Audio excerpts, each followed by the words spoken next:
নমস্কার বন্ধুরা, আপনাদের সবাইকে আরও একবার দুর্গাপুজোর শুভেচ্ছা জানিয়ে আজকের পর্ব শুরু করছি। তো আজকে দুর্গাপুজো স্পেশাল কি রেসিপি আমি এনেছি সেটাই দেখে নিন। তো আজকের রেসিপি হলো বাসন্তী বেগুন। এই রেসিপিটা আপনারা ভাতের সঙ্গে সার্ভ করতে পারেন অনায়াসে। এটি একটি নিরামিষ রেসিপি। চলুন তাহলে শুরু করি। তো বাসন্তী বেগুন বানানোর জন্য আমি এখানে একটা পেস্ট বানিয়ে নেব। তো তার জন্য একটা বাটির মধ্যে 1 টিস্পুন কালো সর্ষে আর 1 টিস্পুন চারমগজ দিয়ে সামান্য জল দিয়ে একটা স্মুথ পেস্ট বানিয়ে নেব। তো বাসন্তী বেগুন বানানোর জন্য বেগুন তো অবশ্যই লাগবে। তো আমি এখানে 3টে বেগুনকে এরকম চাকা চাকা একটু মোটা করে কেটে নিয়েছি। এবার বেগুনগুলোকে একটু নুন আর হলুদ দিয়ে ম্যারিনেট করে নেব। তার জন্য এখন আমি এর মধ্যে দিয়ে দেব 1/2 চা চামচ হলুদ গুঁড়ো আর 1 চা চামচ নুন দিয়ে বেগুনের গায়ে খুব ভালো করে ঘষে ঘষে নুন আর হলুদটাকে মাখিয়ে ম্যারিনেট করে নেব। আমার বেগুনগুলো ম্যারিনেট করে নেওয়া হয়ে গেছে। তো এবার রান্না করে নেব। তার জন্য একটা ফ্রাইং প্যান নিয়ে ওর মধ্যে আমি 3 টেবিল চামচ সর্ষের তেল দিয়ে দিচ্ছি। আর রান্নাটা কিন্তু সর্ষের তেলেই করবেন। তো তেলটাকে আমি এখন ফ্রাইং প্যানে সম্পূর্ণ ছড়িয়ে নিয়ে খুব ভালোভাবে গরম করে নেব। তো তেলটা গরম হয়ে গেছে, এখন আমি ওর মধ্যে দিয়ে দেব ম্যারিনেট করে রাখা বেগুনগুলোকে আমি 2 থেকে 3 মিনিটের জন্য মিডিয়াম ফ্লেমে এক পিঠ ভেজে নেব। তো এক পিঠ ভেজে নেওয়া হয়ে গেছে। এখন আমি বেগুনগুলোকে উল্টে নিচ্ছি আর দিয়ে উল্টো পিঠটাও আমি 2 থেকে 3 মিনিটের জন্য মিডিয়াম ফ্লেমে ভেজে নেব। তো দেখতেই পাচ্ছেন বেগুনগুলো খুব ভালো মতো করে ভাজা হয়ে গেছে। এখন আমি বেগুনগুলোকে একটা ডিশের উপর তুলে নিচ্ছি। আজকের এই রেসিপিটা সম্পূর্ণ দেখবেন। দেখার পর অবশ্যই কিন্তু কমেন্ট করে জানাবেন কেমন লাগলো আপনাদের এই রেসিপিটা। আরও যদি নতুন নতুন রেসিপির খোঁজ করে থাকেন তাহলে কিন্তু আমার চ্যানেলটাকে সাবস্ক্রাইব করতে পারেন।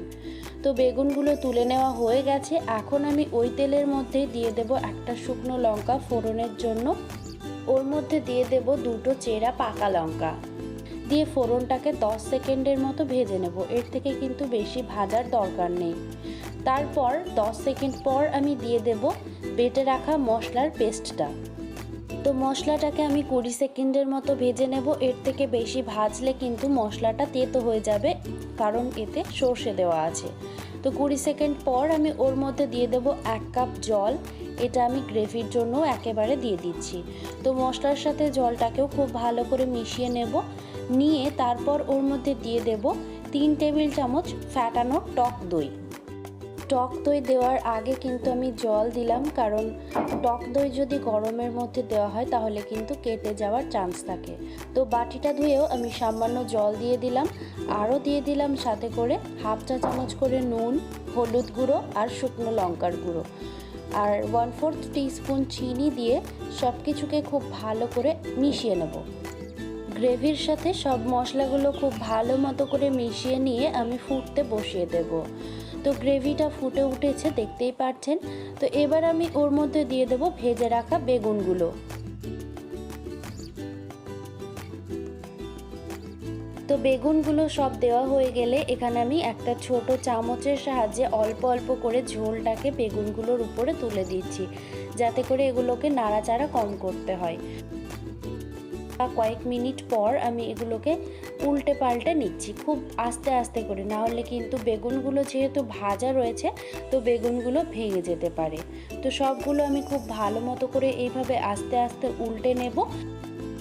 তারপর ওর উপর দিয়ে আমি কিছুটা ছড়িয়ে দেব ধনেপাতা কুচি আর সর্ষের তেল দিয়ে গ্যাসটাকে অফ করে দিয়ে ঢাকনা চাপা দিয়ে 2 মিনিটের জন্য রেখে দেব স্ট্যান্ডিং টাইমের জন্য।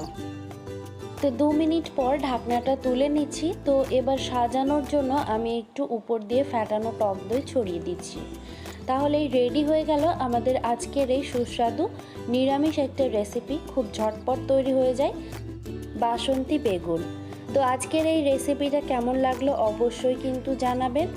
আর এতক্ষণ সাথে থাকার জন্য অনেক ধন্যবাদ। সবাই খুব ভালো মতো করে সুস্থভাবে পুজোটা কাটান। Thanks for watching.